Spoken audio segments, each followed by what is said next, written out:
Assalamualaikum warahmatullahi wabarakatuh. Perkenalkan, saya Tirsa Dewanti dari perwakilan kelompok 6. Di sini saya akan menampilkan presentasi dengan pembahasan lisosom. Pertama-tama saya akan memperkenalkan anggota dari. Yang pertama ada Salsabila Nur, yang kedua ada Juwarti Marfu, ketiga ada Safiratus Zahra, keempat ada Amalia Eka, dan saya sendiri. Lisosom pertama kali ditemukan oleh Christian de Duve pada tahun 1960. Lisosom berasal dari kata liso, yang berarti pencernaan, dan soma, yang berarti tubuh.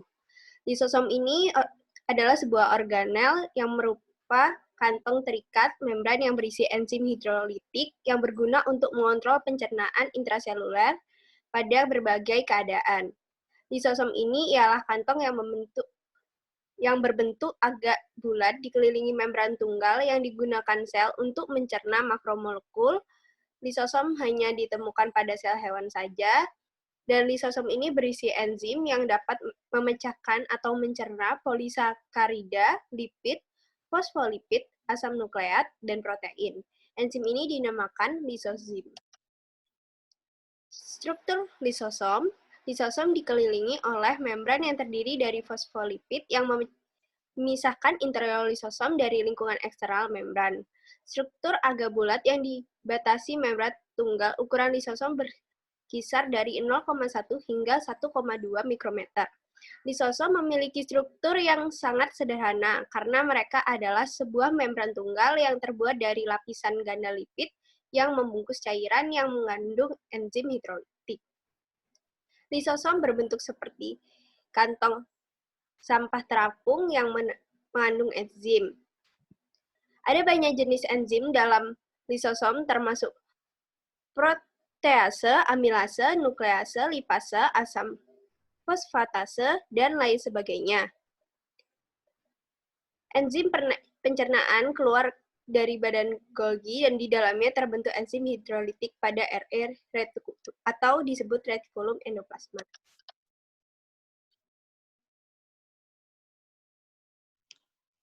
Selanjutnya, yakni fungsi lisosom. Fungsi lisosom terdiri dari 6. Yang pertama, yakni pencernaan intrasel. Pencernaan intrasel ini adalah salah satu fungsi utama pada lisosom, yang dimana ketika sebuah benda yang dicerna bisa berasal dari luar ataupun dari dalam sel itu sendiri. Yang kedua, yakni endositosis. Endositosis ini adalah suatu fungsi pada lisosom, di mana mekanisme masuknya makromolekul yang berasal dari luar sel masuk ke dalam sel. Yang ketiga, yakni autofagi. Autofagi ini adalah suatu fungsi pada lisosom, di mana merupakan suatu mekanisme penurunan atau pendegradasian yang dilakukan pada lisosom terhadap sebuah organel sel. Misalnya, terjadinya proses degradasi atau penurunan pada sel hati dengan mitokondria berumur rata-rata 10 hari. Yang keempat, yakni fagositosis. Fagositosis ini adalah suatu fungsi pada lisosom yang dimana proses pemasukan berbagai partikel-partikel ukuran yang besar, yaitu partikel-partikel yang mempunyai diameter lebih besar dari 5 mikrometer dan juga mikroorganisme seperti virus ataupun bakteri ke dalam sel. Selanjutnya yang kelima, eksositosis. Eksositosis ini adalah suatu fungsi pada lisosom di mana merupakan mekanisme yang dimanfaatkan untuk mentransport berupa molekul-molekul berukuran besar dalam melewati membran plasma dari dalam sel menuju keluar sel. Yang terakhir, yakni autolisis. Autolisis ini adalah suatu fungsi pada lisosom, di mana merupakan mekanisme suatu proses penghancuran diri yang dilakukan oleh sel dengan membebaskan isi lisosom ke dalam sel. Selanjutnya, pengelompokan enzim lisosom. Enzim lisosom ini dikelompokkan menjadi fosfatase, nuklease, protease, GI hydrolysing enzim, polisakaridase dan oligosakaridase, sphingolipid hydrolysing enzim, dan lipid hydrolysing enzim.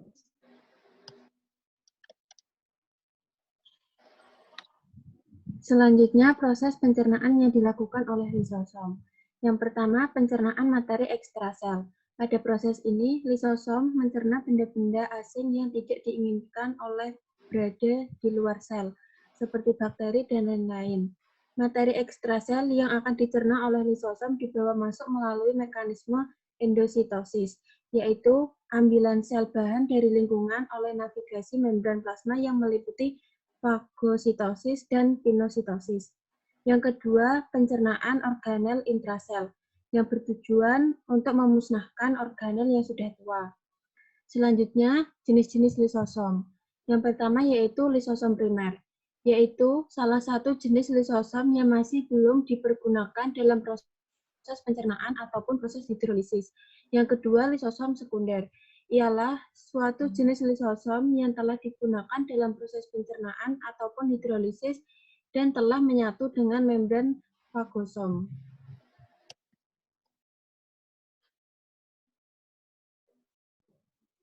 Selanjutnya, saya akan menjelaskan tentang cara pembentukan lisosom.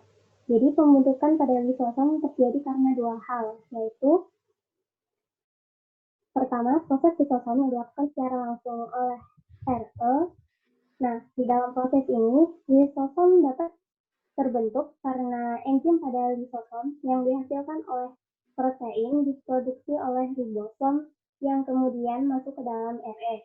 Setelah masuk ke dalam RE, enzim tersebut akan dimasukkan kembali ke dalam membran yang kemudian akan dikeluarkan oleh sitoplasma. Lalu yang kedua, ada proses lisosom yang dilakukan oleh Golgi. Nah, dalam proses ini, enzim pada lisosom yang dihasilkan oleh ribosom terlebih dahulu dimasukkan ke dalam Golgi. Kemudian, Golgi tersebut akan membungkus enzim dalam membran, lalu enzim tersebut akan dilepaskan ke dalam sitoplasma. Adapun gangguan penyimpanan lisosom, yaitu kumpulan penyakit metabolik yang ditandai dengan adanya akumulasi atau penumpukan makromolekul yang tidak dicerna atau hanya tercerna sebagian karena kekurangan enzim dalam lisosom. Akibat dari gangguan ini yaitu gangguan fungsi sel dan kelainan klinis. Adapun gejalanya yaitu kelainan tulang, kelainan jantung, kelainan mata, pembesaran hati dan limpa. Nah, pengobatan untuk gangguan penyimpanan lisosom ini bisa dilakukan dengan transplantasi sumsum tulang dan enzim replacement terapi. Nah, ini adalah gambar proses pembentukan lisosom dan aktivitasnya.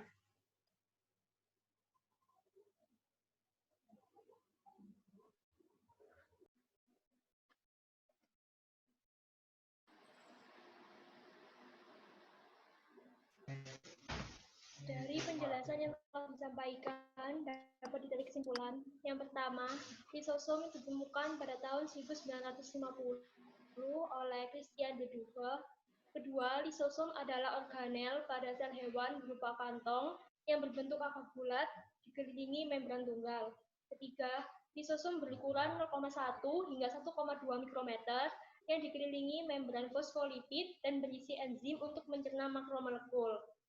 Keempat, lisosom berperan dalam pencernaan intrasel, autofagi, eksositosis, endositosis, fagositosis, dan autolisis.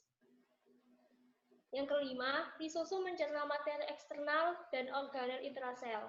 6. Pembagian jenis lisosom terbagi atas lisosom primer dan lisosom sekunder. Ketujuh, proses pembentukan lisosom dapat dilakukan oleh retikulum endoplasma dan Golgi.